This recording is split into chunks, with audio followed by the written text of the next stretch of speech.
Hello, my name is Kirk Henley, and this is my guided entrepreneur presentation. The entrepreneur I interviewed was Philip Charis, and his company is No Limit Equipment. Business summary. No Limit is an oil and gas equipment supply business. They're a third-party supply company for larger drilling companies. Some of No Limit's major business has been purchasing equipment or supplies from here in the U.S. and shipping it overseas to major drilling countries like Argentina and China. No Limit takes care of the specific logistics that are necessary to ship large crates overseas. Many times, there are specific dimensions and weights that these crates must be.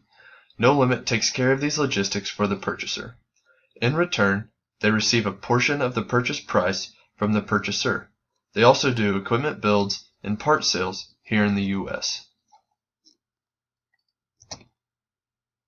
Next, I asked Philip 6 questions about his business and entrepreneurship.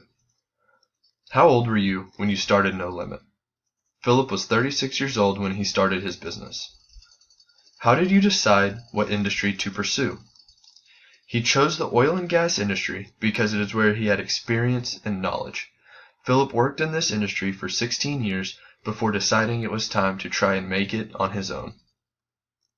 How were you able to come up with the financial resources to allow you to start this company? Philip saved his money until he was capable of fully funding No Limit. This allowed him to not be in major debt in the early stages of his business. Did you have to quit your former job to ensure your new business would be a success? Philip had to work his new business for the first 3 to 4 months on lunch breaks, evenings, and weekends. He spent countless nights working to find customers and build relationships with them. Many days he wasn't able to eat lunch because he would spend his lunch breaks replying to emails about No Limit. What were the major risks you had to take when creating this business? Philip stressed how hard it was to fully drain his savings account in order to start this business. He went from a steady, salaried paycheck with benefits to not knowing for sure how long it would be between getting clients to pay and being able to draw a salary from his company. This caused him many sleepless nights, but made him work harder to make No Limit a success. Were there any times that you doubted if the business was going to be a success? If so, what motivated you to continue and persevere? Working in the oil and gas equipment supply business, there have been numerous ups and downs. Philip said his business suffers just like many others when oil prices are down and there is not as much drilling, well service, completions, or workovers being done. What motivates him to continue and persevere are the many years of blood, sweat, and tears that he has invested in his business. He also knows how volatile the industry can be. So if he can persevere through the hard times, he knows that his business can be right back to where it once was. Next to his family, it is the thing he is most proud of and has worked hardest to achieve. For Philip, failure is not an option. Key takeaways. I had 4 key takeaways from this interview with Philip.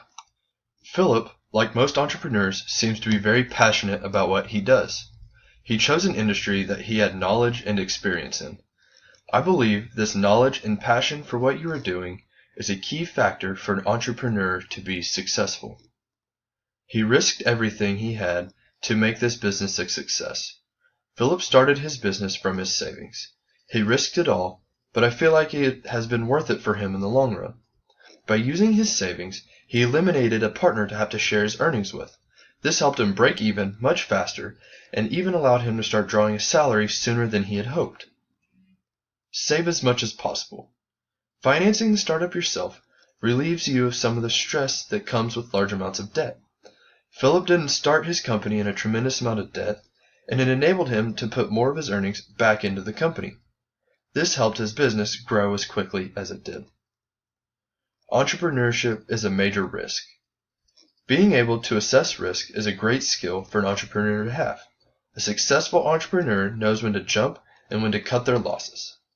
After interviewing him, I felt like Philip had a strong grasp on this entrepreneurial concept.